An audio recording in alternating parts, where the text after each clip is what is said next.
Hello everyone. I'm not going to do a review today. I'm going to give y'all some tipping advice.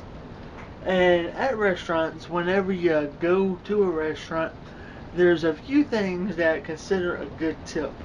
Number one, good customer service. If they come over to you frequently and ask you, do you need something, what can I do for you, and things like that. That generally signifies a good tip. You can leave them a good tip, but there is one rule in particular that I've learned many years ago. And check out the plaid shirt. That the lines of tipping. Now, if you don't understand what the lines of tipping are, I drew a diagram, and this diagram is going to help you determine the lines of tipping. Okay, for one, the line of tipping. Okay, this is supposed to be my little tea glass or soda glass or whatever at a restaurant. As long as they keep it right here at the good line, the good tip, it's a good tip. The If it gets to the middle of the glass, that's an okay tip. But if it gets to the bottom of the glass, you get little to no tip, no matter.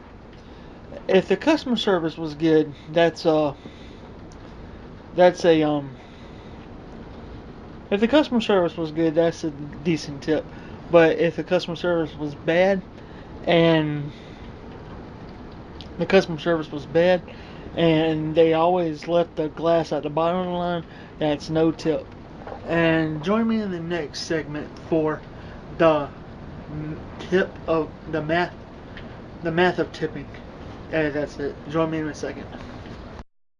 Okay, now that we covered the tipping line, that's gonna go into the math of tipping.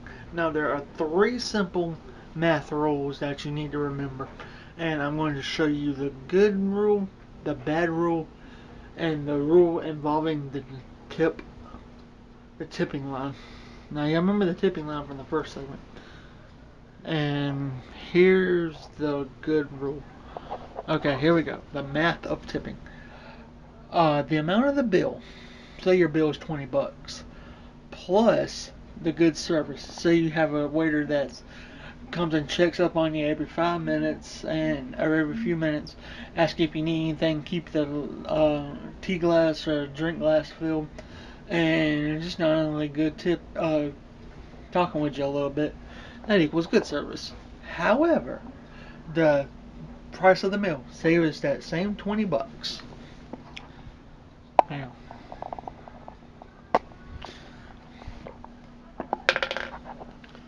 say it's that same $20 minus the bad tipping, the bad service. Say that bad service costs them $10 in tips, and that equals bad to no tip, and that would be a tip of, I would say, maybe $2 to $3. Now that we got that down, let's say it's $20 and plus the good service, and say the good service gives them a $5 tip, and that equals about, I would say, about a $6 to $10 tip. Now that we got that wrote down, let's do the tipping line. Say the tipping line is, it keeps it full. That's probably about a $6 to $10 tip plus the price of the meal, and say that meal is $20 plus or minus the good service, and that goes to probably about I would say about a $6 to $15 tip. Okay, guys.